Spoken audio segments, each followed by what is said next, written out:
Hello students, in the video part 6 Outbreak of World War I and its aftermath Russian Revolution அதோட cause, course and results பத்தி டீடைலா பார்க்க போறோம். It's quite interesting topic. இந்த டாபிக்லேருந்து உங்களுக்கு ஒரு paragraph question இருக்கு, that is book back paragraph question, and sometimes book உள்ளேந்து கேட்குற ஒரு paragraph question இதில் கேட்பாங்க. அதாவது causes for the Russian Revolution கேட்கலாம். ஸோ இதில் புக் பேக் கொஸ்டின் அப்படின்னு பார்த்தோம் அப்படின்னா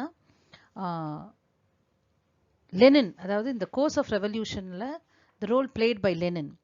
so explain the course of the revolution under the leadership of Lenin. So இது வந்து ஒரு முக்கியமான ஒரு பேராகிராஃப் கொஸ்டினாக இந்த டாபிக்லேருந்து உங்களுக்கு இப்போ வரும்.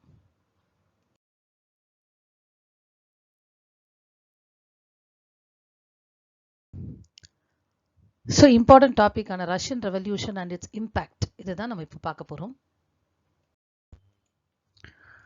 Introduction. The biggest outcome of the war, the Russian Revolution, was unique in world history. முதல் உலக போருக்கு, அதாவது ஃபர்ஸ்ட் வேர்ல்டு வார்க்கு அப்புறம் நடந்த ஒரு கிரேட்டஸ்ட் இம்பேக்ட் அப்படின்னு சொன்னோம் அப்படின்னா டெஃபினட்டாக அது வந்து ரஷ்யன் ரெவல்யூஷன் தான். The socio-political and economic conditions prevailing in Russia were brought to a head by the vast losses and sufferings caused by the war. So எதுக்காக மக்கள் புரட்சி செஞ்சாங்க அப்படின்னு பார்த்தோம்னா அங்கே இருந்த socio economic political conditions that is prevailing during the war it has brought a great loss to Russia. நம்ம ஏற்கனவே course of the first world வாரில் பார்த்துருக்கோம். ஜெர்மனி கிட்ட ரஷ்யா தோத்துக்கிட்டே இருக்கு ஒரு சைடு, ஆனால் ஆஸ்திரியாவோட வின் பண்ணிக்கிட்டே இருக்கு. ஸோ தோத்தாலும் ஜெயிச்சாலும் லாஸ் வந்து போத் த சைட்ஸ் ஹெவியாக இருந்தது ஃபர்ஸ்ட் வேர்ல்டு வாரில். So Russia suffered heavy losses and sufferings at the time of the war. So there were really two revolutions in the year 1917, one in March and another in November. So 1917 ரெண்டு revolution நடந்தது ரஷ்யாவில், ஒன்று மார்ச்சில் இன்னொன்று நவம்பரில். So மார்ச்சில் நடந்த ரெவல்யூஷனில் என்ன ஆச்சு அப்படின்னா, on the abdication of the Tsar, the bourgeois government which followed wanted to continue the war. So Tsar, ஏன்னா அங்கே வந்து monarchy was a form of a government, நம்ம ஏற்கனவே சொல்லியிருக்கோம். Tsar Nicholas II அவர் தான் வந்து லாஸ்ட் ஜாராக இருந்தார். அவர் என்ன பண்ணார், பதவியிலிருந்து அவர் வந்து தப்பிச்சு போயிட்டார், ரஷ்யாலேருந்து தப்பிச்சிட்டார். ஓகே, அந்த ரெவல்யூஷன் வந்த உடனே so he abdicated the throne, he renounced the throne. So அதுக்கப்புறம் அந்த கவர்மெண்ட், எந்த கவர்மெண்ட் வந்தது அப்படின்னு பார்த்தோம்னா போர்ஜியாய்ஸ் கவர்மெண்ட் வந்தாங்க. அவங்க என்ன பண்ணுறாங்க அப்படின்னா they wanted to continue the war. So நம்ம வந்து சண்டையை கண்டினியூ பண்ணுவோம், at the end of the war நமக்கு கண்டிப்பாக பெனிஃபிட் நிறையா கிடைக்கும் அப்படின்னு நம்பினாங்க. But the people were against it. ஆனால் அது மக்கள் ஒத்துக்கல. ஆல்ரெடி நம்ம ரொம்ப சஃபர் பண்ணிட்டு இருக்கோம், இன்னும் சஃபரிங் அதிகமாயிடும் அப்படின்னு நினைச்சாங்க. அதனால the people were against it. So there was a second great uprising under the guidance of their leader Lenin, who seized power and established a communist government in Russia. So second revolution November மாதம் நடந்தது. அந்த great uprising யாரோட கைடன்ஸில் நடந்தது அப்படின்னு பார்த்தோம்னா Lenin. So லெனினோட தலைமையில் இரண்டாவது மிகப்பெரிய ரெவல்யூஷன் ரஷ்யா நடக்குது நவம்பர் மாதத்தில், அதே வருஷம் 1917. இந்த ரெவல்யூஷன் போது Lenin seized the power and he established a communist form of a government in Russia. So Russia became a communist country by 1917 November by Lenin. இப்போ நம்ம ரஷ்யன் ரெவல்யூஷனோட காசஸை பார்க்க போகிறோம். Causes of the Russian revolution. So first cause, இதில் வந்து நிறைய causes இருக்குது. இப்போ ஒன் பை ஒன்னாக நம்ம காசஸ்லாம் பார்க்க போகிறோம். That is social cos, role of revolutionaries, then autocracy of the Tsar, opposition to Tsar and dissolution of Duma, then popular uprising எப்படி வந்தது, அதுக்கப்புறம் எப்படி வந்து Tsar abdicate பண்ணார் அவரோட த்ரோனை, இதெல்லாம் வந்து நம்ம டீட்டெயிலாக பார்க்க போகிறோம். இப்போ சில காசஸை நம்ம பார்க்க போகிறோம். First one in that is social cos. In Russia, Peter the Great and Catherine II attempted to westernization without changing the social conditions. So ரஷ்யாவில் ஆட்சி செஞ்ச Peter the Great and Catherine II were the rulers of Russia. அவங்க என்ன பண்ணாங்கன்னா they wanted to westernize Russia. அதாவது Russia ஃபுல்லா westernise பண்ணணும், அதாவது ஐரோப்பிய மயமாக்கணும் அப்படின்னு நினைச்சாங்க. ஆனா அவங்க என்ன தப்பு பண்ணிட்டாங்க அப்படின்னா without changing the social condition. ஆனா அந்த சோஷியல் கண்டிஷன் ரஷ்யால எப்படி இருந்தது அப்படின்னா they were not ready to accept the westernization ideas. அந்த மாதிரியான கன்சர்வேட்டிவ் பீப்புளா இருந்தாங்க எல்லாருமே. So without changing the social condition of Russia they wanted to westernize Russia. So that was a great mistake done by Peter the Great and Catherine too. That is the first main cause. And second one, the Russian peasants were serfs tied to lands owned by the wealthy Russians. So Russian peasants na yaru விவசாயிகள், farmers. இவங்க எல்லாம் அடிமைகளாக இருந்தாங்க. அதுவும் எங்க அவங்களோட கைகளை கட்டி போட்டுட்டு இருந்தாங்க யார் அப்படின்னா வெல்தி லேண்ட் ஓனர்ஸ் இருக்காங்க இல்லையா ரஷ்யன்ஸ், அவங்க இவங்களோட கைகளை கட்டிட்டாங்க. அதாவது கைகளை கட்டிட்டாங்க அப்படின்னா வேற எங்கேயும் அவங்களால வேலை பார்க்க போக முடியாது, அடிமைகளாக அவங்களோட நிலத்திலேயே வேலை செய்யற மாதிரி வச்சிருந்தாங்க. ஸோ கிட்டத்தட்ட ஒரு அடிமைகள் மாதிரி அவங்களோட நிலத்துல பெசன்ஸ் வேலை செஞ்சுட்டு இருந்தாங்க. After Russia's defeat in the Crimean War, some reforms were introduced. So Crimean Warல என்ன ஆச்சு அப்படின்னா நிறைய ரஷ்யா இதை தோத்து போன உடனே மக்கள் எல்லாமே கவர்மெண்ட்டை பிளேம் பண்ண ஆரம்பிச்சிட்டாங்க இந்த சண்டையில ரஷ்யா தோத்த உடனே. ஸோ அவங்கள சமாதானப்படுத்துறதுக்காக என்ன பண்ணாங்க அப்படின்னா ஒரு சில ரிஃபார்ம்ஸ் இன்ட்ரடியூஸ் பண்ணாங்க. ஏன்னா மக்களை கன்வின்ஸ் பண்ணணும் இல்லையா அந்த நேரத்துல. So some reforms were introduced. So in 1861, Tsar Alexander II abolished serfdom and emancipated the serfs, but they were not given enough land to subsist. So 1861ல என்ன பண்றாங்க, ஓகே இந்த கிரிமியன் வார் அப்படின்றது 1853லேருந்து 1856 முடிய நடந்த அந்த சண்டை. ஸோ மக்கள் வந்து ரொம்ப கோவமா இருக்காங்க, ஏன்னா ரஷ்யா வாஸ் டிஃபீட்டட் இந்த கிரிமியன் வார். ஸோ அவங்கள சமாதானப்படுத்துறதுக்காக ரிஃபார்ம்ஸ் இன்ட்ரடியூஸ் பண்றாங்க. 1861ல என்ன பண்றாங்க, ஜார் அலெக்சாண்டர் II அவர் என்ன பண்றாரு, ஓகே இனிமேல்ட்டு அடிமை அதாவது பண்ணை அடிமைகளாக யாருமே இருக்கக்கூடாது, அதாவது ஃபார்ம்ல யாருமே அடிமைகளாக வேலை செய்யக்கூடாது. ஸோ அந்த அடிமைத்தனத்தையே என்ன பண்ணிட்டாங்க, ஒழிச்சிட்டார். And he emancipated the serfs. So எல்லா அடிமைகளையும் சுதந்திரமா ஆக்கிட்டார்.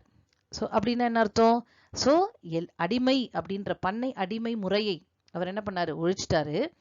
ஒழிச்சது மட்டும் இல்லாம எல்லாரையும் என்ன பண்ணாரு, ஃப்ரீ பண்ணிட்டார். எல்லா அடிமைகளையும் ஃப்ரீ பண்ணிட்டார்.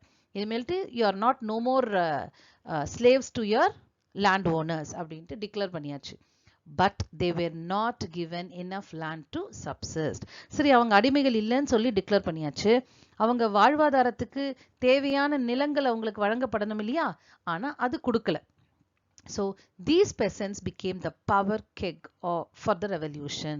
So வேலையும் இல்லை. இப்போ முன்னாடியாவது ஒரு வேலைன்னு ஒன்று இருந்தது அந்த பெசன்ஸ்க்கு, இப்போ வேலை கிடையாது, அடிமைகளாக இல்லை, ஃப்ரீ ஆயிட்டாங்க.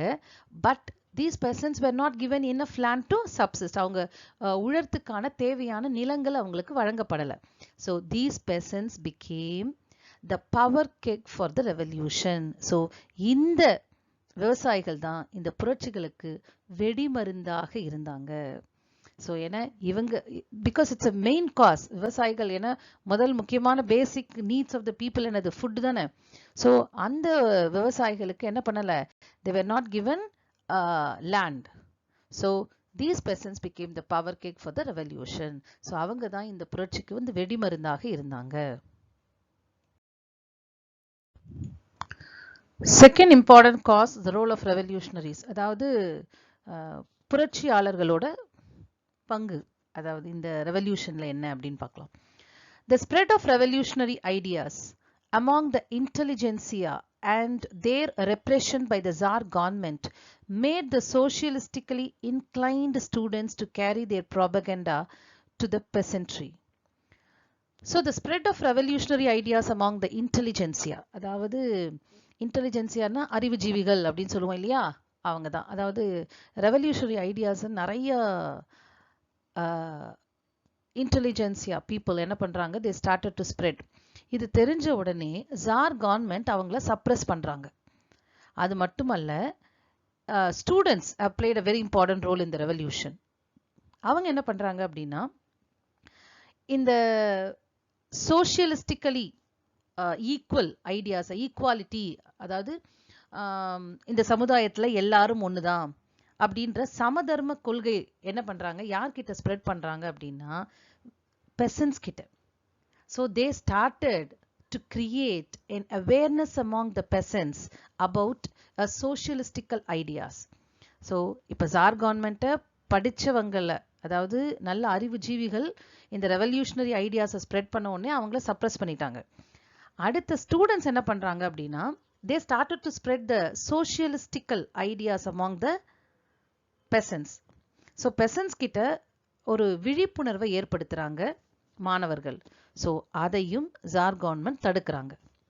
Soon, based on the Marxist philosophy, new ideas began to take shape and a social democratic labor party was formed. So இதுக்கப்புறம் என்ன ஆகுது அப்படின்னா, மார்க்சிஸ்ட் philosophy, அதாவது philosophy அப்படின்னாலே நமக்கு தெரியும், சித்தாந்தம், தத்துவம். ஸோ கார்ல் மார்க்ஸோட philosophy பேஸ் பண்ண ideas, okay, it started to spread. ஏன்னா கார்ல் மார்க்ஸ் எழுதின டாஸ் கேபிட்டல் தான் பைபிள் ஃபார் த ரெவல்யூஷன் அப்படின்னே சொல்லுவாங்க. ஏன்னா அந்த கார்ல் மார்க்ஸோட ஃபிலாசபியை பேஸ் பண்ணி தான் இந்த ரெவல்யூஷனே நடந்தது அப்படின்னு கூட சொல்லுவாங்க. அவர் எழுதின புக்கு பேர் வந்து டாஸ் கேபிட்டல். அதுதான் வந்து பைபிள் ஃபார் த ரெவல்யூஷனரிஸ். அதில் இருக்கிற ஐடியாஸ் எல்லாத்தையும் ஸ்ப்ரெட் பண்ண ஆரம்பிச்சாங்க. So based on the Marxist philosophy, new ideas began to take shape. And ஒரு புதுசா ஒரு பார்ட்டியை ஃபார்ம் பண்ணாங்க. அந்த பார்ட்டியோட பேரு social and democratic labour party. Social democratic labour party அப்படின்ற ஒரு பார்ட்டியை ஃபார்ம் பண்ணாங்க. ஸோ தேர்டா நம்ம பார்க்க போறது autocracy of the Tsar. So ஏற்கனவே சொல்லியிருக்கேன், ஜார் அப்படின்னா ரஷ்யன் எம்பரரை ஜார் அப்படின்னு சொல்லுவாங்க. ஸோ ஜார் நிக்கோலஸ் II, இவர் தான் வந்து last tsar of Russia. So one வேர்டில் கேட்டால் கூட, ஏன்னா ரஷ்யன் ரெவல்யூஷன் போது அவர் தான் இருந்தார். So he was last tsar of Russia. Tsar Nicholas II of Romanov dynasty had little experience of government. So jar Nicholas II அப்படின்றவர் வந்து on the eve of the revolution எம்பரரா இருந்தார் ரஷ்யாவில். He belongs to Romanov dynasty. Romanov வம்சத்தை சேர்ந்தவர் அவர். He had a very little experience of government. அதாவது இவருக்கு வந்து அரசு நிர்வாகத்தில் அவ்வளவா அனுபவம் இல்லை. His wife Tsarina Alexandra was a dominant personality and Nicholas was under her strong influence. So அவரோட மனைவி இருக்காங்க இல்லையா, his wife Tsarina Alexandra, அவங்க வந்து ஒரு டாமினன்ட் பர்சனாலிட்டி, அதாவது ஆதிக்க மனோபாவம் கொண்ட ஒரு பெண்மணி. And Nicholas was under strong influence. So jar Nicholas வந்து வைஃப் என்ன சொல்கிறாங்களோ அதை கேட்குற ஒரு மனிதராக இருந்தார். ஸோ வைஃப் என்ன சொல்கிறாங்களோ அதை உடனே கேட்டுருவார். ஏன்னா எல்லா முக்கியமான நாட்டில் முக்கியமான முடிவுகளை அவர் மனைவி தான் எடுப்பாங்க. ஏன் அப்படின்னா இவருக்கு வந்து அந்த அளவுக்கு ஒரு அனுபவம் இல்லாததுனால. So determined that Russia should not be left out in the scramble for colonial possessions, Nicholas encouraged Russian expansion in Manchuria. So Russia வந்து colonial expansionல பின்தங்கி இருக்கக்கூடாது அப்படின்றதுனால ரஷ்யா அதில் வந்து ரொம்ப கான்ஷியஸாக இருந்தது. And Nicholas especially he wanted to expand his territory in other, ஏன்னா ரஷ்யா நீட்ஸ் காலனிஸ். எல்லா நாடுகளும் காலனிஸ் நிறைய வச்சிருக்கும் போது Russia also wanted to have more colonies in Asia and Africa. So Russia என்ன பண்ணுது அப்படின்னா, he expanded his control over Manchuria. ஸோ ஏற்கனவே நம்ம பார்த்துருக்கோம், இந்த லெசனோட பிகினிங்கில் பார்த்துருக்கோம், ஜப்பான் அதை அப்போஸ் பண்ணியிருந்தது. So that led to this provoked a war with Japan in 1904 இல்லையா. ஸோ ஏற்கனவே நம்ம இந்த ஒரு இன்சிடெண்ட்டை நம்ம படிச்சிருக்கோம். ஸோ எதுக்காக ரஷ்யா மஞ்சூரியாவில் எக்ஸ்பேண்ட் பண்ணிச்சு அப்படின்னா, so he should not left behind in the colonial expansion இல்லையா. ஸோ அதனால he wanted to prove that he is also in the colonial expansion அப்படின்றதுக்கு வேர்ல்டுக்கு ப்ரூவ் பண்ணுறதுக்காக he expanded his control over Manchuria. So this provoked Japan and it led to the war between Russia and Japan in the year 1904, but Russia was unfortunately defeated by a small country, Japan. So this resulting Russia's defeat led to the strikes and riots. So Russia தோத்து போன உடனே மக்கள் வந்து ரொம்ப ஆர்ப்பாட்டம் பண்ணாங்க. So இந்த சண்டையில் அவங்க தோத்து போனாங்க அப்படின்னு தெரிஞ்ச உடனே மக்கள் கிட்டேருந்து எதிர்ப்பு இன்னும் அதிகமாயிடுச்சு. So on 22nd January 1905, Father Gapan, a priest, organized a march of men, women, children on the Tsar's Winter Palace in St. Petersburg, demanding a representative National Assembly and agrarian and industrial reforms. So இந்த எதிர்ப்பு அதிகமாயிட்டே இருக்கு இல்லையா? So on January 22nd 1905, Father Gapan, a priest, priestனா யாரு? ஒரு பாதிரியார். அவர் என்ன பண்றாரு? He organized a march of men, women and children. அதாவது பெண்கள், குழந்தைகள், ஆண்கள் எல்லாரையும் பங்கு கொண்ட ஒரு பேரணியை எது முடிய நடத்துறார் அப்படின்னு பார்த்தோம்னா, ஜாரோட வின்டர் பேலஸ் இருக்கு, செயின்ட் பீட்டர்ஸ்பர்க்ல இருக்கு. ஸோ அந்த குளிர்கால அரண்மனை அப்படின்னு சொல்லுவாங்க. வின்டர் பேலஸ் செயின்ட் பீட்டர்ஸ்பர்க்ல இருக்கு. அந்த அரண்மனைக்கு ஒரு பேரணியை ஆர்கனைஸ் பண்ணி நடத்திட்டு போறார். ஸோ அவங்களோட டிமாண்ட் என்னன்னு பார்த்தோம்னா 3 தான். ஒன்று வந்து ரெப்ரசன்டேட்டிவ் நேஷனல் அசம்பிளி, ஒரு நேஷனல் அசம்பிளி வேணும், அக்ரேரியன் ரிஃபார்ம் வேணும், இண்டஸ்ட்ரியல் ரிஃபார்ம் வேணும். So they wanted to have one national assembly, agrarian reform and industrial reform, right? So ஒரு நேஷனல் அசம்பிளி வேணும். எதுல வந்து அவங்களுக்கு ஒரு சீர்திருத்தங்கள் வேணும் அப்படின்னு பார்க்குறாங்க அப்படின்னா வேளாண் துறையில, தொழில் துறையில சீர்திருத்தங்கள் வேணும். அவ்வளோதான் அவங்களோட demand. But the police and soldiers fired on the procession. ஆனால் இதை எதுவுமே அந்த பேரணி மேலே என்ன பண்ணுறாங்க, ஜார் நிக்கோலஸ் அவங்களுக்கு வந்து பயங்கர கோவம் வருது. உடனே என்ன பண்ணுறாரு, போலீஸையும் சோல்ஜரையும் விட்டு என்ன பண்ணுறாங்க, they fired on the procession. அந்த ஊர்வலத்தில் ஷூட்டிங் ஆர்டர் கொடுத்து ஷூட் பண்ணுறாங்க. Hundreds were killed and many thousands were wounded. So இதில் நிறைய நூற்றுக்கணக்கான பேர் என்ன பண்ணாங்க, இறந்து போகிறாங்க. நிறைய பேர் அடிபடுறாங்க, woundedன்னு அடிபடுறாங்க. The event of this day, known as Bloody Sunday, led to riots, strikes and violence. So இந்த நாளை என்ன சொல்கிறாங்க அப்படின்னா Bloody Sunday, அதாவது குருதி ஞாயிறு அப்படின்னு அழைக்கப்படுறாங்க. ஸோ இந்த நாள், இந்த இன்சிடென்ட்டுக்கு அப்புறம் என்ன ஆகுது அப்படின்னா நாடு முழுக்க ஓகே ஒரு கலவரம், ஸ்ட்ரைக்கு, வயலன்ஸ், வன்முறை எல்லா இடத்துலையும் வெடிக்குது. So Nicholas was forced to grant a constitution and establish a parliament Duma. So Nicholas டூக்கு வேற வழி தெரியல, இந்த கலவரத்தெல்லாம் அடக்கணும் அப்படின்னா மக்களை ஏதாவது சொல்லி சமாதானப்படுத்தணும். அதனால என்ன பண்றாரு, ஓகே ஒரு அரசியல் அமைப்பு உருவாக்குறேன் அண்ட் ஒரு பார்லிமெண்ட், ரஷ்யன் பார்லிமெண்ட்டுக்கு பேரு டூமா. ஸோ அதை என்ன பண்றாரு, எஸ்டாப்ளிஷ் பண்றாரு. ஸோ ஏன்னா மக்களை சமாதானப்படுத்தணும் இல்லையா. So he was forced to grant. So ஏன்னா வேற ஆப்ஷனே கிடையாது அவருக்கு. இந்த கலவரத்தெல்லாம் சரி செய்யணும் அப்படின்னா மக்கள் கேட்குற டிமாண்டை நம்ம என்ன பண்ணணும், செஞ்சு கொடுக்குற ஒரு கட்டாயத்தில் அவர் இருக்காரு. So Nicholas was forced to grant a constitution and establish a parliament, the Duma. So Russian பார்லிமெண்ட்டுக்கு பேர் டியூமா. ஸோ இது கூட உங்களுக்கு ஒன் வேர்டில் கேட்கலாம். So this was no longer satisfactory to the left wing parties that formed a Soviet Council of Workers Delegates in St. Petersburg led by Trotsky.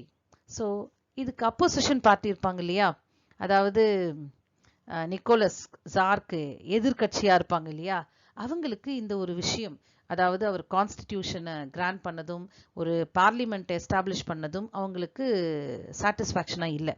அதனால அவங்க என்ன பண்றாங்க, ஒரு சோவியத் கவுன்சில் ஆஃப் ஒர்க்கர்ஸ் டெலிகேட்ஸை ஆரம்பிக்கிறாங்க. அவங்க தனியாக என்ன பண்ணுறாங்க, ஒரு ஒரு சோவியத் குழுவை ஆரம்பிக்கிறாங்க. ஸோ அந்த குழுவில் யாரெல்லாம் இருக்காங்க அப்படின்னு பார்த்தோம்னா தொழிலாளர்கள் பிரதிநிதிகள் இருக்கிற ஒரு குழுவை ஆரம்பிக்கிறாங்க. எந்த இடத்துல அப்படின்னா செயின்ட் பீட்டர்ஸ்பர்க்ல ஆரம்பிக்கிறாங்க. அந்த கவுன்சிலுக்கு யார் ஹெட்டாக இருக்காங்கன்னா ட்ராட்ஸ்கை. ஸோ ட்ராட்ஸ்கி என்ன பண்ணுறாரு, அந்த குழுக்கு ஹெட்டாக இருக்காரு. So the fourth cause, opposition to Tsar and the dissolution of Duma. So எப்படி வந்து ஜார்க்கு எதிராக மக்கள் புரட்சி பண்ணாங்க அண்ட் டியூமா, அதாவது ரஷ்யன் பார்லிமெண்ட்டை எப்படி கலைச்சாங்க அப்படிங்கிறது தான் நம்ம பார்க்க போகிறோம். The outbreak of the First World War had temporarily strengthened the monarchy as Russia allied to France and Britain. So first world வாரில் வந்து ஜார் நிக்கோலஸ் வந்து ரொம்ப ஸ்ட்ராங் பண்ணார் அவரோட மொனார்க்கியை. ஏன் அப்படின்னா பிகாஸ் ரஷ்யா யாரோட ஜாயின் பண்ணியிருந்தாங்க அப்படின்னா ஃப்ரான்ஸோடையும் பிரிட்டனோடையும் இருந்தாங்க. As there was a rumor of a palace revolution, Nicholas made himself as the commander-in-chief of the army. So என்ன ஆகுது அப்படின்னா ஒரு அந்த ஜார் நிக்கோலஸ் II பேலஸில் ஒரு ரூமர், அதாவது வதந்தி பரவ ஆரம்பிக்குது. அதாவது பேலஸ் ரெவல்யூஷன், அந்த பேலஸ்குள்ள ஒரு புரட்சி வெடிக்க போகுது அப்படின்ற ஒரு வதந்தி பரவ ஆரம்பிக்குது. ஸோ அதனால ஜார் நிக்கோலஸ் II என்ன பண்ணாரு, தன்னையே commander in chief of the ஆர்மியா டிக்ளேர் பண்ணிட்டாரு. So hereafter emperor will be the commander in chief அப்படின்னு டிக்ளேர் பண்ணிக்கிட்டாரு. ஸோ எம்பரர்னும் போது அவர் தான் இல்லையா. So jar Nicholas II made himself as the commander in chief of the army. At the end of the 1916, Rasputin, who had a domineering influence over the Tsar and the Tsarina, was murdered by a member of the Tsar's family. So Rasputin அப்படின்ற ஒரு character பத்தி உங்களுக்கு தெரியணும். So Rasputin was a monk actually. He was a monk. அவர் வந்து என்ன சொன்னாலும் jar நிக்கோலஸும் Zarina அவங்களோட வைஃபும் கேட்பாங்க. ஸோ அந்த மாதிரி நிறைய பொலிட்டிக்கல் டெசிஷனை வந்து அவர்கிட்ட கேட்டு தான், அந்த மாங்க் கிட்ட கேட்டு தான், ரஸ்புட்டின் மாங்க் கிட்ட கேட்டு தான் நிறைய டெசிஷனை நிக்கோலஸ் IIவும் ஜரீனா அலெக்சாண்ட்ராவும் எடுப்பாங்க. ஸோ இது வந்து அந்த ஜாரோட ஃபேமிலி மெம்பர்ஸ்க்கு நிறைய பேருக்கு பிடிக்கல. ஸோ அவர் சொல்றத ஏன் கேட்கணும் இவங்க ரெண்டு பேரும் அப்படின்ற மாதிரி, because both were under the very strong influence of Rasputin, Russian monk அவர். ஸோ அவங்க என்ன பண்ணாங்க அப்படின்னா tsar family members murdered Rasputin. Okay, அவங்கள கொன்னுட்டாங்க, அந்த ரஸ்புட்டின் ரஷ்யன் மாங்கை கொன்னுட்டாங்க. ஸோ இந்த கொலை நிகழ்வு நடந்த உடனே நிக்கோலஸ்க்கு தெரிஞ்சு போச்சு ஏதோ ஒன்று நடக்க போகுது அப்படின்ட்டு. So he started to act very fast. So the members of the Saint Peters Soviet were arrested. அதாவது அந்த லெப்டினன்ட் பார்ட்டி, அதாவது அப்போசிஷன் பார்ட்டி இருந்தாங்க இல்லையா, அவங்க வந்து ஒரு சோவியத் குழுவை ஆரம்பிச்சாங்க இல்லையா செயின்ட் பீட்டர்ஸ்பர்க்ல. ஸோ அந்த Saint Petersburg Soviet council was arrest. அதில் இருக்கிற மெம்பர்ஸ் எல்லாரையும் அரெஸ்ட் பண்ணிட்டாங்க.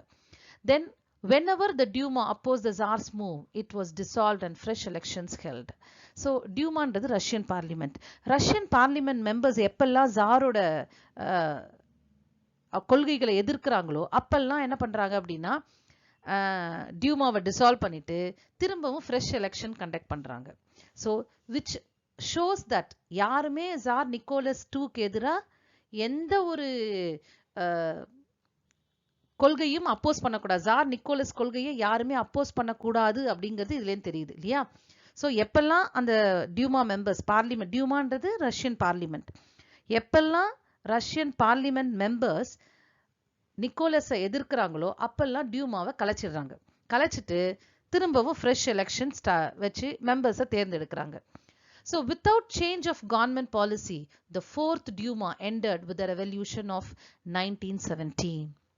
ஸோ கவர்மெண்ட் வந்து தன்னோட பாலிசியை மாற்றிக்கவே இல்லை. ஸோ மாற்றிக்காததுனால யார் புதுசாக எலெக்ட் ஆகி வந்தால் கூட என்ன பண்ணுறாங்க, நிக்கோலஸ் IIவை எதிர்க்கிறாங்க.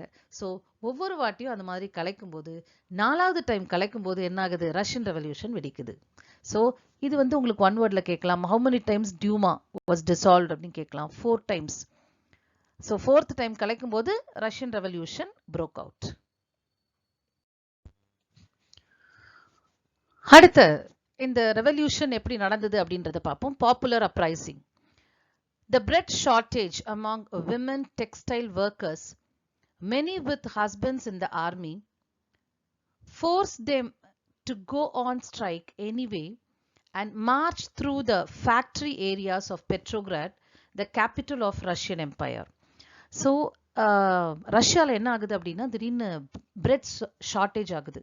ஸோ ரொட்டி, பிரெட்னா என்ன, ரொட்டி, ஏன்னா அவங்களோட மெயின் சோர்ஸ் ஆஃப் ஃபுட்டு பார்த்தோம் அப்படின்னா பிரெட் தான். ஸோ பிரெட் ஷார்ட்டேஜ் ஆகுது. அந்த டெக்ஸ்டைல் டெக்ஸ்டைல் இண்டஸ்ட்ரியில நிறைய பெண்கள் தான் வேலை செய்யறாங்க. அவங்களோட கணவர்கள்லாம் எங்க இருக்காங்க? ஆர்மியில இருக்காங்க. ஸோ இவங்க வேற ஆப்ஷனே இல்லை. அவங்களுக்கு பேசிக்கா கிடைக்கக்கூடிய உணவு கிடைக்கல. பேசிக் நீட், அவங்களுக்கு உணவு இல்லையா, அது கிடைக்கல. அவங்களோட கணவர்கள்லாம் எங்க இருக்காங்க? ஆர்மியில இருக்காங்க. அப்ப கவர்மெண்ட் அவங்கள பாதுகாக்கணும் இல்லையா? ஸோ அதை தவறிடுச்சு. அரசாங்கம் அவங்கள பாதுகாக்க தவறிடுச்சு. So this forced them to go on strike anyway and march through the factory areas of Petrograd, the capital of Russian Empire. So இந்த பெண்கள் என்ன பண்றாங்க அப்படின்னா, இந்த டெக்ஸ்டைல் ஒர்க்கர்ஸ் பெண்கள் இருக்காங்க இல்லையா, அவங்க எல்லாம் ஒரு ஊர்வலமா பெட்ரோகிராட் ஃபேக்டரி எல்லாம் இருக்கிற அந்த தெரு பக்கமா என்ன பண்றாங்க, பெட்ரோகிராட் வந்து ரஷ்யாவோட கேபிட்டல். ஸோ அந்த தெரு பக்கமா போறாங்க. masses of women workers demanding bread for workers waved their arms towards factory workers and shouted, come out, stop work. So என்ன பண்றாங்க, இந்த பெண்களோட கூட்டம் ஒரு விஷயத்தை மட்டும் டிமாண்டா வைக்கிறாங்க, பிரெட் ஃபார் ஒர்க்கர்ஸ், அதாவது வேலை செய்யற எங்களுக்கு என்ன வேணும், ரொட்டி வேணும், உழைப்போருக்கு ரொட்டி அப்படின்ற ஸ்லோகன்ஸை ரைஸ் பண்ணி என்ன பண்றாங்க, ஒரு ஊர்வலமா போறாங்க. ஸோ அந்த ஃபேக்ட்ரி நிறைய இருக்கிற அந்த பெட்ரோகிராட் சிட்டி வழியா போறாங்க இல்லையா, அப்போ ஃபேக்ட்ரிக்குள்ள வேலை செஞ்சுட்டு இருக்கிற ஒர்க்கர்ஸை பார்த்து என்ன பண்றாங்க, come out, stop work. So நம்ம எல்லாரும் சேர்ந்து போராடினாதான் இதுக்கு ஒரு விடிவு காலம் வரும். அதனால கம் அவுட், எல்லாரும் வெளியே வாங்க, ஸ்டாப் ஒர்க், வேலையை நிறுத்துங்க அப்படின்ட்டு கத்திக்கிட்டே அவங்கள பார்த்து கையசைச்சிட்டு இருக்காங்க. ஸோ அடுத்த நாள் பார்த்தோம் அப்படின்னா, the city's 4 lakh workers joined the movement next day, that is on 24th February. So அடுத்த நாளே கிட்டத்தட்ட 4 லட்சம் பேர் என்ன பண்றாங்க, இந்த வேலை நிறுத்தத்துல ஜாயின் பண்றாங்க. ஸோ அடுத்தது abdication of Tsar, அதாவது பதவி விலகிறார் ஜார். அது எப்படின்றத பார்ப்போம். The government used the troops to break the strikes. So government அவங்களோட ட்ரூப்ஸை யூஸ் பண்றாங்க இந்த ஸ்ட்ரைக் ஸ்டாப் பண்றதுக்காக. But soon the mutineers broke out in the barracks. ஸோ ஆனா புரட்சி எங்கேயும், ராணுவ கிடங்கு இருக்கு இல்லையா, அங்கேயும் என்ன ஆகுது, புரட்சி வெடிக்க ஆரம்பிக்குது. So the Tsar ordered the declaration of martial law. So Tsar வந்து ஆக்சுவலா பெட்ரோகிராட்ல இல்ல, அவர் வந்து ரொம்ப தூரத்துல இருக்காரு. So he was leading the army, okay, in a different place, because he declared himself as the commander in chief of the army இல்லையா. So he was in some other place.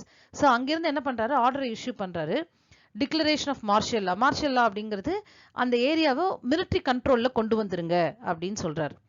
But his order was not broadcast in the city as there was no one to do this job. So ஆனா இவரோட ஆர்டரை சிட்டில யாருமே broadcast பண்ணல, ஒளிபரப்பல. ஏன் அப்படின்னா இந்த வேலையை செய்யறதுக்கு அங்க ஆட்களே இல்லை. So the Tsar then tried to return to Petrograd. சரி, இந்த விஷயம் கேள்விப்பட்ட உடனே அவர் என்ன பண்றாரு அப்படின்னா, சரி கேபிட்டலுக்கு வந்துருவோம், வந்து நம்ம நிலைமைய சரி பண்ணுவோம் அப்படின்னு நினைச்சு அங்கேருந்து ட்ரெயின்ல கிளம்பி வரார். So the railway workers stopped his train. So ஆனால் அவரோட ட்ரெயினை பாதி வழியிலேயே என்ன பண்ணிட்டாங்க, ரயில்வே ஒர்க்கர்ஸும் இந்த ஸ்ட்ரைக்ல கலந்து இருந்தாங்க. அதனால பாதியிலேயே நடு வழியிலேயே அவரை இந்த ட்ரெயினை நிறுத்திட்டாங்க. So the generals at the front and some leaders in Petrograd, frightened by these developments, pleaded with the Tsar to abdicate. So நிறைய தலைவர்கள் பெட்ரோகிராட்ல இருக்கிறவங்கலாம் இந்த மக்களோட இந்த, அதாவது ஒரு நாட்டோட மன்னரையே என்ன பண்றாங்க, ட்ரெயின்ல பாதி வழியில நிறுத்தி விட்டாங்க அப்படின்னும் போது மக்கள் எவ்வளோ கோவமா இருப்பாங்க அப்படின்றது தெரிஞ்சிருச்சு. ஸோ நிறைய ஜெனரல்ஸ் அண்ட் அவரோட அட்வைசர்ஸ் எல்லாருமே என்ன சொல்றாங்க அப்படின்னா, தயவு செஞ்சு பதவி விலகிடுங்க, this is the right time, ஏன்னா மக்களுக்கு வந்து ரொம்ப கோவமா இருக்காங்க, ஸோ அதனால பதவி விலகிடுங்க அப்படின்ட்டு சொல்றார். ஸோ இதெல்லாம் நடக்கிறது பிப்ரவரி எண்டில். So on March 15th Nicholas abdicated. So அவரோட பதவியை மார்ச் 15th என்ன பண்றாரு, பதவி விலகிடுறார். ஸோ அடுத்ததான் நம்ம பார்க்க போறது provisional government. There were two parallel bodies to take on government functions. So இப்போ Tsar Nicholas to abdicate the throne இல்லையா, அவர் வந்து என்ன பண்ணாரு, பதவியில இருந்து விலகிட்டாரு. இப்போ வந்து ரெண்டு parallel bodies வந்து ready to take up the government functions. யாரெல்லாம் அப்படின்னு பார்த்தோம்னா, one was the bourgeois politicians of the old state Duma, comprising propertied classes.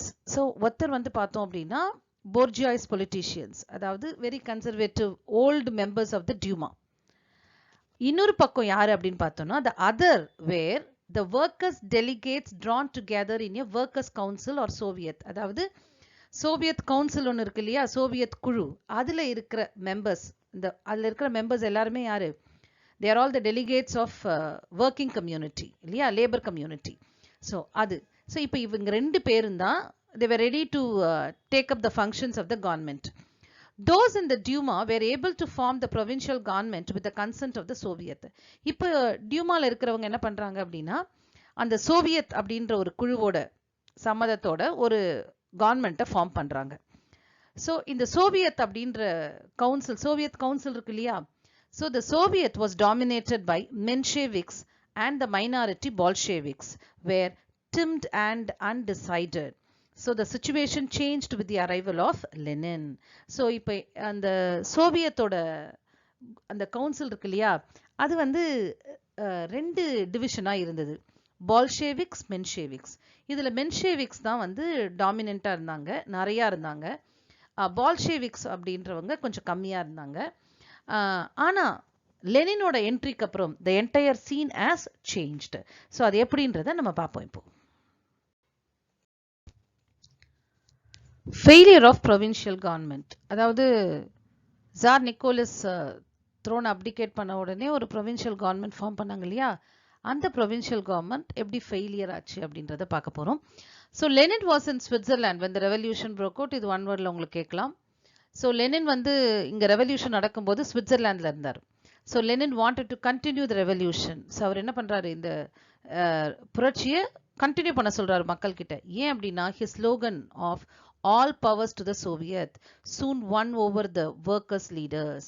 So அவரை பொறுத்த வரைக்கும் இப்போ வந்து டியூமா கிட்ட கொஞ்சம் ஒரு ப்ரொவின்ஷியல் கவர்மெண்ட் வந்து ஒரு ஷேர்டு பவராக தான் இருக்குது இல்லையா.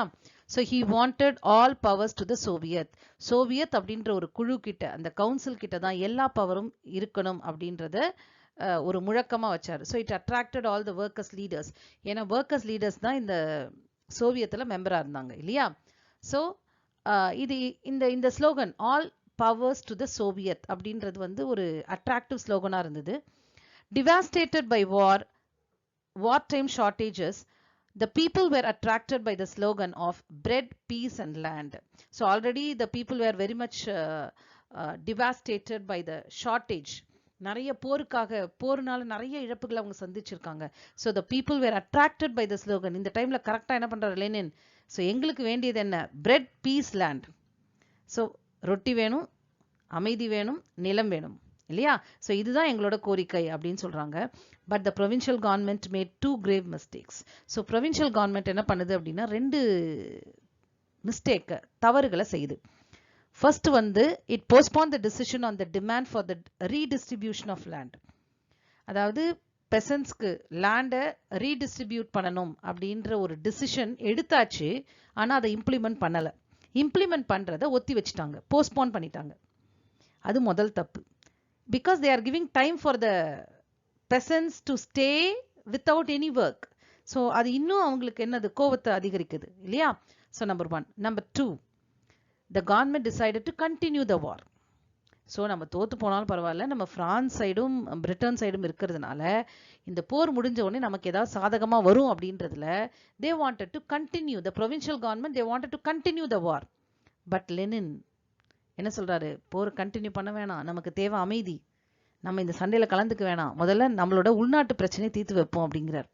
ஸோ 2 டிசிஷன் அவங்க தப்பாக எடுத்துட்டாங்க ப்ரொவின்ஷியல் கவர்மெண்ட். ஒன்று, postpone the decision on the demand for the redistribution of land. So land அவங்களுக்கு திருப்பி கொடுக்கறத என்ன பண்ணிட்டாங்க, அதை வந்து போஸ்ட்போன் பண்ணிட்டாங்க அந்த டிசிஷனை. 2வது, போரை கண்டினியூ பண்ணணும் அப்படின்னு நினச்சிட்டாங்க. So the government banned Pravda and arrested all Bolsheviks. Trotsky was also arrested.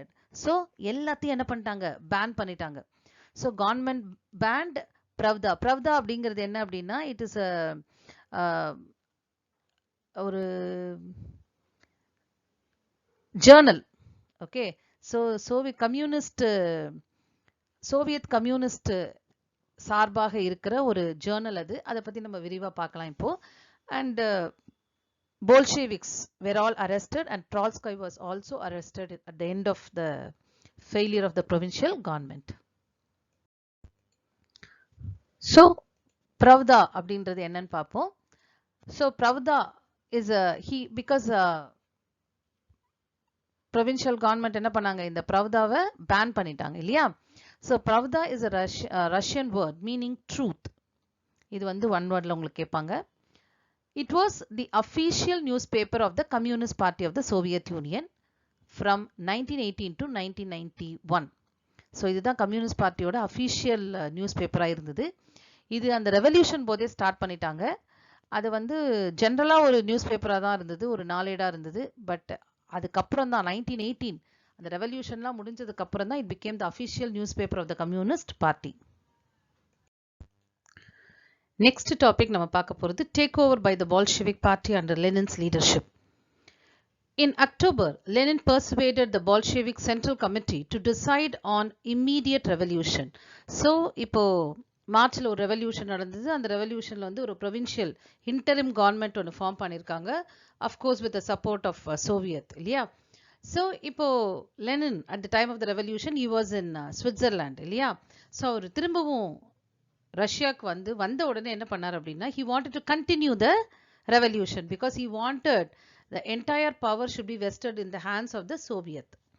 So Trotsky prepared a detailed plan. So அவர் என்ன பண்ணார் அப்படின்னா, Bolshevik Central Committee கிட்ட இல்லை நம்ம வந்து இமீடியட்டாக திரும்பவும் ஒரு புரட்சியை செஞ்சு மொத்த பவரையும் நம்ம கையில் கொண்டு வரணும் அப்படின்னு சொன்னார். ஸோ ட்ராட்ஸ்கை அதுக்கான ஒரு பிளானை வடிவமைச்சு கொடுத்தாரு. So on November 7th, the key government buildings including the Winter Palace, the Prime Minister's headquarters were seized by armed factory workers and revolutionary troops. So November 7th date fix பண்ணாங்க. அந்த நாளில் என்ன பண்ணாங்க அப்படின்னா, ஆர்ம்டு ஃபேக்ட்ரி ஒர்க்கர்ஸ், அதாவது ஆயுதம் ஏந்திய தொழிலாளர்கள் அவங்க, அதுக்கப்புறம் ரெவல்யூஷனரி ட்ரூப்ஸ், இவங்க எல்லாரும் important government buildings, Winter Palace, prime மினிஸ்டரோட ஹெட் குவார்ட்டர்ஸ் இருக்கு இல்லையா, இது எல்லாத்தையும் சீஸ் பண்ணாங்க, கைப்பற்றினாங்க. On November 8th, அடுத்த நாளே, on November 8th, 1917, a new communist government was in office in Russia. So அடுத்த நாள் என்ன பண்ணாங்க, கம்யூனிஸ்ட் கவர்மெண்ட் ஆட்சி அமைச்சிட்டாங்க. ஸோ இந்த வாட்டி அதோட யாரோட தலைமையில் ஆட்சி அமைச்சாங்க அப்படின்னா லெனின்.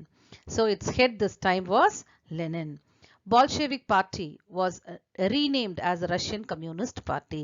இந்த Bolshevik பார்ட்டியோட லீடராக தான் யார் இருந்தது, லெனின் இருந்தார் இல்லையா. ஸோ இந்த Bolshevik பார்ட்டியோட லீடராக இருந்த லெனின் இந்த ஆட்சியை கைப்பற்றினார். அதுக்கப்புறம் இந்த பால்ஷெவிக் பார்ட்டியை வந்து ரீநேம் பண்ணிட்டாங்க, பெயர் மாற்றப்பட்டு ரஷ்யன் கம்யூனிஸ்ட் பார்ட்டி அப்படின்னு பெயர் மாத்திட்டாங்க. ஸோ இது வந்து ஒரு பாக்ஸ் இன்ஃபர்மேஷன் புக்கில் கொடுத்துருக்காங்க அபவுட் லெனின். ஸோ இவர் தான் Lenin. So Lenin was born in 1870 near middle Volga to educated parents. So இவர் எங்கே எப்போ பிறந்தார் அப்படின்றத ஒன் வேர்டில் கேட்கலாம். 1870 பிறந்தார். In a place called Middle Volga. Influenced by the ideas of Karl Marx, Lenin believed that the way for freedom was through mass action. So he has been influenced by the ideas of Karl Marx. Karl Marx பத்தி நம்ம ஏற்கனவே சொல்லியிருக்கோம். அவர் எழுதிய book தான் toss capital, which was called as a Bible for the French Revolution இல்லையா. அந்த ரெவல்யூஷனரிக்கு பைபிளே அதுவாக தான் இருந்தது. ஏன்னா அதில் அவ்வளோ ஒரு ரெவல்யூஷனரி ஐடியாஸை அவர் வந்து அந்த புக்கில் சொல்லியிருக்காரு, டாஸ் கேபிட்டல் அப்படின்ற புக்கில். ஸோ நிறைய பேர் அவரோட எழுத்துக்களால் இன்ஃப்ளூயன்ஸ் ஆகியிருக்காங்க, அதில் ஒருத்தர் Lenin. So influenced by the ideas of Karl Marx, Lenin believed that the way for freedom was through mass action. உங்களுக்கு விடுதலை வேணும் அப்படின்னா என்ன பண்ணணும், மிகப்பெரிய மக்களோட போராட்டமே விடுதலைக்கு வழிவகுக்கும் அப்படின்றதுல ரொம்ப நம்பிக்கை கொண்டிருந்தார். And Lenin gained the support of a small majority known as Bolsheviks, which became Bolshevik party, and his opponent in minority were called as Mensheviks. So Lenin, அதாவது மெஜாரிட்டி ஆஃப் த பீப்புள் வந்து லெனினுக்கு support பண்ணதுனால இவரோட பார்ட்டிக்கு வந்து Bolsheviks அப்படின்னு சொல்றாங்க. And இவரோட opposite சைடில் இருக்கிறவங்க மைனாரிட்டி, அதாவது கொஞ்சம் பேர் மட்டும் இருந்ததுனால, and they were known as Mensheviks. So இது வந்து ஒரு ஒன் வேர்டில் உங்களுக்கு கேட்பாங்க, எப்போ எந்த இடத்துல பிறந்தார் அப்படிங்கிறது ஒன் வேர்டில் உங்களுக்கு வரும். ஸோ நெக்ஸ்ட் நம்ம பார்க்க போகிறது அவுட்கம் ஆஃப் த ரெவல்யூஷன். இப்போ வந்து லெனின் வந்து கம்யூனிஸ்ட் பார்ட்டியை ஃபார்ம் பண்ணிட்டு he became the leader of the country இல்லையா? So the Russian Communist Party eliminated illiteracy and poverty in Russia within a record time. So அவங்க சொன்ன மாதிரி ஒரு குறிப்பிட்ட காலகட்டத்துக்குள்ள ரெண்டு விஷயத்தை ரஷ்யாலேருந்து எலிமினேட் பண்ணாங்க. ஒன்று இல்லிட்ரஸி, இன்னொன்று பாவர்ட்டி. இல்லிட்ரஸின்னு என்ன? எழுத்தறிவின்மை இல்லையா? எழுத படிக்க தெரியாதவங்களே இல்லாமல் இருக்கணும் அப்படின்னு நினைச்சாரு. அதே மாதிரி ஏழ்மை, பாவர்ட்டி இல்லாமல் இருக்கணும்னு நினைச்சார். அதை எலிமினேட் பண்ணாரு. Then Russian industry and agriculture developed remarkably. So இண்டஸ்ட்ரியையும் அக்ரிகல்ச்சரையும் டெவலப் பண்ணார். Then women were given equal rights including rights to vote. So பெண்களுக்கு வந்து அதாவது ஆண்களுக்கு இணையான உரிமைகளை வாங்கி கொடுத்தாரு. அதே மாதிரி பெண்களுக்கு ஓட்டுரிமை முதல் தடவையா இப்ப லெனின் வந்த உடனே தான் வந்தது. Then industries and banks were nationalised. எல்லாத்தையுமே என்ன பண்ணாரு? தேசிய மயமாக்கிட்டார். எல்லாத்தையுமே கவர்மெண்ட் கீழே கொண்டு வந்துட்டார். இண்டஸ்ட்ரீஸ், பேங்க்ஸ் எல்லாத்தையும் நேஷனலைஸ் பண்ணியாச்சு. Land was announced as a social property. இனிமேல்ட்டு லேண்ட் வந்து ஒரு குறிப்பிட்ட பணக்காரங்க கீழே மட்டுமே இருக்காது. So land was announced as a social property, ஒரு சமூகத்தோட சொத்தாக அறிவிச்சார். Land was distributed to the poor peasants. So நிலம் இல்லாத ஏழைகளுக்கு லேண்ட் என்ன பண்ணாரு? டிஸ்ட்ரிபியூட் பண்ணி கொடுத்தார். So Lenin thought the most important factor for the fall of the provincial government was its failure to withdraw from the World War I. இல்லையா? So Lenin என்ன நினைச்சார் அப்படின்னா, ப்ரொவின்ஷியல் கவர்மெண்ட் வந்து ஃபெயிலியர் ஆனதுக்கு காரணம், அதாவது ஜாரை தூக்கி போட்டு ஒரு ப்ரொவின்ஷியல் கவர்மெண்ட் வந்தது. அவங்களையும் தூக்கி போட்டு தான் யார் வந்தது? லெனின் வந்திருக்கார் இல்லையா?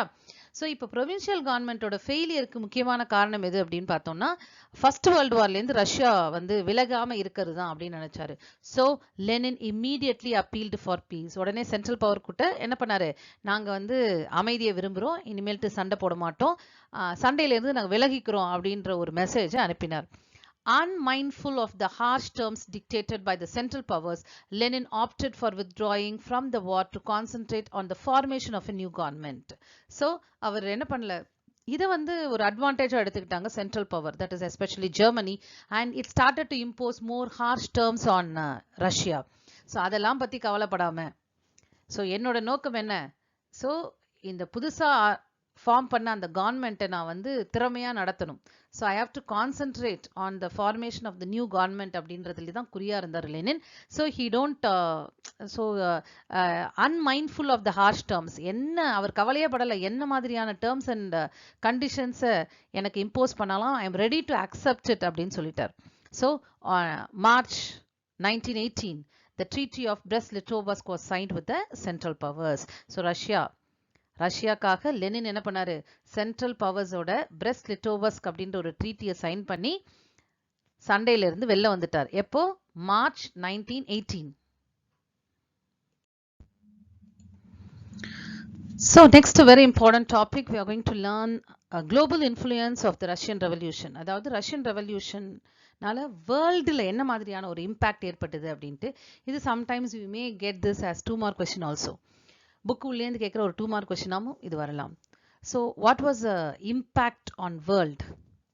ரஷ்யன் ரெவல்யூஷனால இம்பேக்ட் என்ன வேர்ல்டில் அப்படின்னு பார்த்தோம்னா, the revolution fired people's imagination across the world. So இந்த ரெவல்யூஷன் வந்து மக்களோட கற்பனையை, இந்த எல்லா அப்படியே அந்த இமேஜினேஷன் வந்து வேர்ல்டு முழுக்க கற்பனை பண்ணி பார்க்குற மாதிரி பீப்புளோட மைண்ட் செட்டை மாற்றிருச்சு. In many countries, communist parties were formed. நிறைய நாடுகளில் இந்த கம்யூனிஸ்ட் பார்ட்டி அப்படின்ற ஒரு பார்ட்டி உருவாக ஆரம்பிக்குது.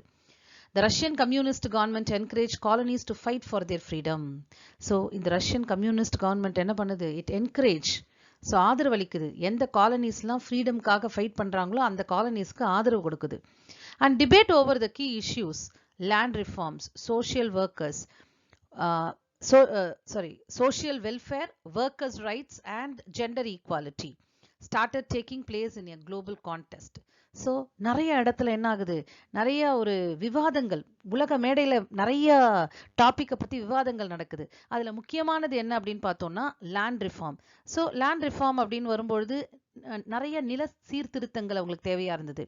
தென் சோஷியல் வெல்ஃபேர், சமூக நலம், ஒர்க்கர்ஸ் ரைட், தொழிலாளர்களோட உரிமைகள், ஜெண்டர் ஈக்குவாலிட்டி, அதாவது பாலின சமத்துவம் அப்படின்னு சொல்லுவோம். அதாவது ஆண் பெண் 2 பேரும் ஈக்குவலா ட்ரீட் பண்ற மாதிரி. ஏன்னா லெனினோட பீரியட்ல தான் பெண்களுக்கும் ஓட்டுரிமை ரஷ்யால முதல் தடவையா கிடைச்சது இல்லையா? ஸோ இது எல்லாமே வந்து ஒரு குளோபல் கான்டெஸ்ட், அதாவது உலகளாவிய ஒரு முக்கியமான டாபிக்கா பேச ஆரம்பிக்கிறாங்க மக்கள். ஸோ இதுதான் global influence of the Russian revolution. So உலகத்துல மிகப்பெரிய ஒரு தாக்கத்தை ஏற்படுத்திய ஒரு ரெவல்யூஷன் அப்படின்னா அது டெஃபினட்டா ரஷ்யன் ரெவல்யூஷன் தான். ஸோ டியர் ஸ்டூடெண்ட்ஸ், இது வரைக்கும் நம்ம வந்து ரஷ்யன் ரெவல்யூஷன்ஸோட காசஸ், அதுக்கப்புறம் அது எப்படி ஏற்பட்டது கோர்ஸ் பார்த்தோம், தென் அதோட இஃபெக்ட் பார்த்தோம், ஸோ ரஷ்யன் ரெவல்யூஷனோட இம்பேக்ட் பார்த்தோம், then not only in Russia but also in world இல்லையா? ஸோ நெக்ஸ்ட் வீடியோவில் நம்ம லீக் ஆஃப் நேஷனை பற்றி டீட்டெயிலாக பார்ப்போம். Thank you students.